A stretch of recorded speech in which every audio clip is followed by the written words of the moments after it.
warahmatullahi wabarakatuh. Perkenalkan, nama saya Revo Herunisa dengan NIM 12321000058. Di sini saya akan menjelaskan artikel yang saya buat dengan judul Perkembangan Fisik Motorik Anak Melalui Permainan Tradisional Gasing. Baik, langsung saja materi yang pertama, yaitu permainan tradisional. Permainan tradisional merupakan salah satu sarana bermain bagi anak. Dengan bermain permainan tradisional terdapat banyak manfaat yang dapat diperoleh. Misalnya anak menjadi senang, terjalinnya persahabatan antara satu anak dengan anak lainnya, memberikan kesempatan kepada anak untuk bergerak, dan dapat belajar keterampilan baru. Nah, selain bermanfaat bagi kesehatan, kebugaran, dan tumbuh kembang anak, terdapat juga nilai-nilai positif yang terkandung dalam permainan tradisional. Misalnya kejujuran, kerjasama, sportif, tolong-menolong, tanggung jawab, disiplin, dan lain-lain. Nah, nilai-nilai tersebut dapat membantu untuk membangun karakter anak. Seperti menurut Suyanto menyatakan bahwa bermain memiliki peranan penting dalam perkembangan anak, karena perkembangan tersebut dapat terjadi pada semua bidang perkembangan, baik perkembangan fisik motoriknya, bahasa, intelektual, moral, sosial, maupun emosionalnya. Namun, permainan tradisional saat ini sudah mulai ditinggalkan oleh anak-anak. Bahkan, tidak sedikit anak-anak yang tidak mengetahui permainan tradisional. Anak-anak hanya melakukan aktivitas fisik, terutama di sekolah, sebagai bagian dari proses pendidikan saja. Menurut Teddy mengungkapkan bahwa hilangnya permainan tradisional disebabkan oleh beberapa faktor. Di antaranya yang pertama yaitu sarana dan tempat bermainnya tidak ada. Yang kedua, adanya penyempitan waktu, terlebih lagi makin kompleksnya tuntutan zaman terhadap anak yang semakin membebani. Yang ketiga, permainan tradisional terdesak oleh permainan modern dari luar negeri yang tidak memakan tempat, tak terkendala waktu, serta tidak perlu menunggu orang lain untuk bermain. Yang keempat, terputusnya pewarisan budaya yang dilakukan oleh generasi sebelumnya, di mana mereka tidak sempat mencatat, mendata, dan mensosialisasikan dengan baik kepada generasi muda sebagai produk budaya masyarakat kepada generasi di bawahnya. Nah, oleh karena itu, sosialisasi permainan tradisional harus sering dilakukan secara berkelanjutan, karena hal tersebut dilakukan untuk mengantisipasi hilangnya atau punahnya permainan tradisional yang ada di Indonesia. Baik, selanjutnya permainan gasing. Gasing atau disebut gangsing merupakan suatu permainan tradisional yang bisa berputar pada porosnya dan memiliki keseimbangan pada suatu titik. Permainan gasing secara umum dilakukan di ruang yang terbuka. Biasanya dapat dilakukan di pekarangan rumah yang kondisi tanahnya keras dan datar. Permainan gasing dapat dilakukan secara perorangan atau berkelompok. Pada awal perkembangannya, sebagian besar gasing dibuat dari kayu, tetapi seiring dengan berkembangnya zaman, gasing makin banyak yang dibuat dari berbagai bahan seperti plastik atau bahan-bahan lainnya. Nah, cara memainkan gasing yaitu gasing dipegang dengan tangan kiri, sedangkan tangan kanan memegang tali, kemudian gasing dililit oleh tali. Mulai dari bagian atasnya yang ada bertingkat-tingkat puncak paling ujung sampai bagian badan gasing.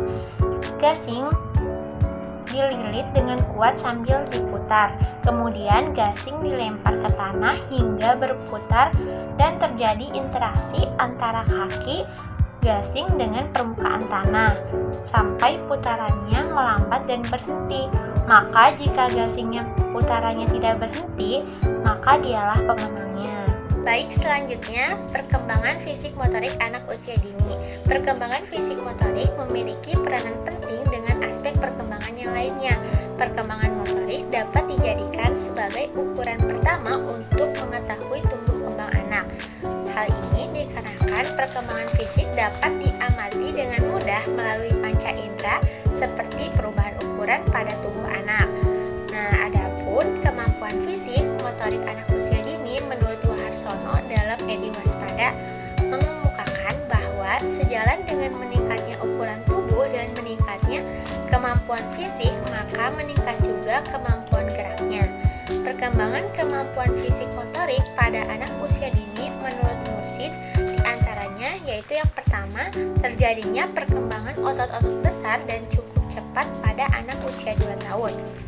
Hal ini karena anak itu sudah mulai melakukan berbagai gerakan yang lebih leluasa.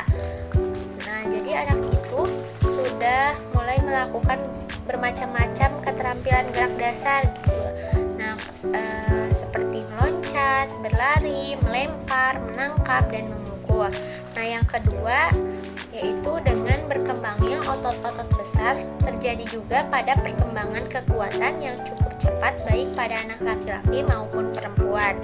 Nah, yang ketiga, pertumbuhan kaki dan tangan secara lebih cepat dibandingkan pertumbuhan bagian tubuh yang lain yang dapat menghasilkan peningkatan daya yang lebih besar di dalam melakukan gerakan yang melibatkan tangan dan kaki. Nah, yang keempat, dapat terjadinya peningkatan koordinasi gerak dan keseimbangan tubuh yang cukup cepat.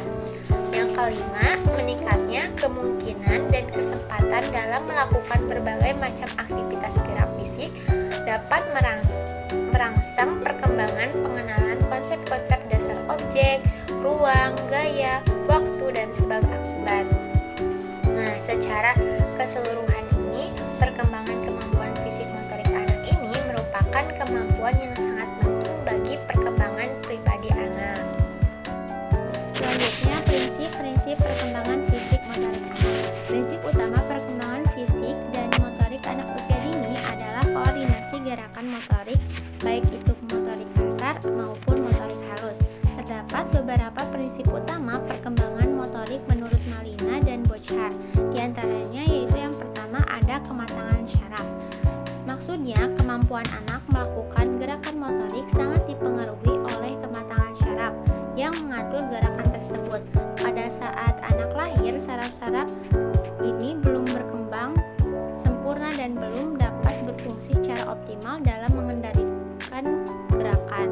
Perkembangan saraf ini akan terus berlangsung sampai anak itu berusia 5 tahun, di mana pada saat anak berusia 5 tahun, saraf-saraf tersebut sudah mencapai kematangan dan memicu berbagai aktivitas fisik motorik.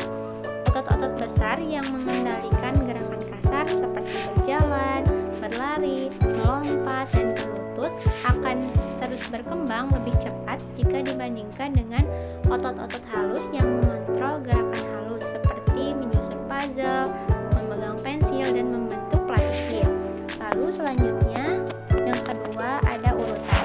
Pada usia 5 tahun, anak sudah memiliki kemampuan motorik yang bersifat kompleks, yaitu kemampuan untuk mengkoordinasikan gerakan motorik dengan seimbang, seperti berlari sambil melompat, mengendarai sepeda, dan lain-lain.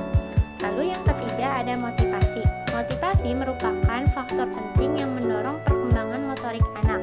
Dengan adanya motivasi yang datang dari dalam diri anak, maka harus didukung dengan memberikan motivasi yang datang dari luar. Misalnya dengan memberikan kesempatan pada anak untuk melakukan berbagai gerakan motorik kasar maupun motorik halus, dan menyediakan berbagai sarana dan prasarana yang dibutuhkan anak. Lalu yang keempat ada pengalaman. Perkembangan gerakan merupakan dasar bagi perkembangan berikutnya. Latihan dan pendidikan gerak pada anak usia dini lebih ditunjukkan bagi penggayaan gerak. Dengan memberikan pengalaman kepada anak, maka dapat membangkitkan rasa senang dan suasana yang gembira. Lalu yang kelima ada latihan.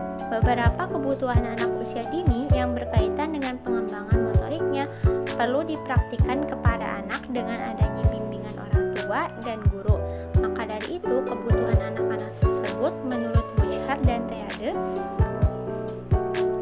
yaitu ekspresi melalui gerakan, bermain, kegiatan yang berbentuk drama, kegiatan yang berbentuk irama, dan banyak latihan motorik kasar maupun motorik halus. Selanjutnya, manfaat permainan tradisional gasing dalam mengembangkan fisik motorik pada anak.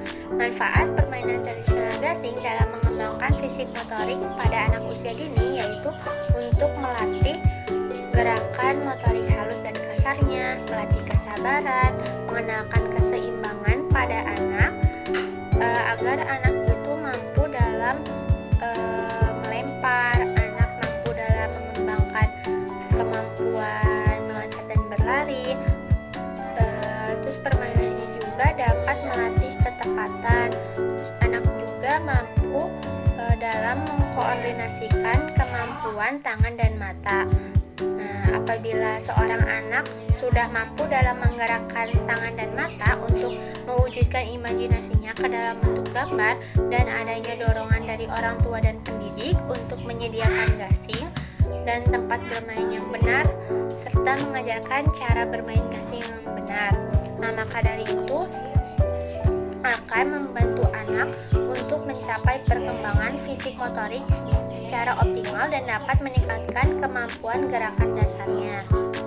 Jadi kesimpulannya, permainan gasing merupakan cara yang menyenangkan dan efektif untuk membantu anak usia dini mencapai perkembangan fisik motorik yang optimal. Dengan adanya dukungan orang tua dan pendidik, dapat mendorong anak untuk bermain gasing dengan menyediakan alat permainan gasing dan tempat bermain yang aman, serta mengajarkan cara bermain gasing yang benar. Permainan tradisional gasing dalam pembelajaran anak usia dini dapat meningkatkan kemampuan fisik motorik anak seperti melempar, berlari, meloncat, dan keseimbangan. Oleh karena itu, bermain gasing merupakan permainan tradisional yang sangat bermanfaat untuk perkembangan fisik motorik anak usia dini.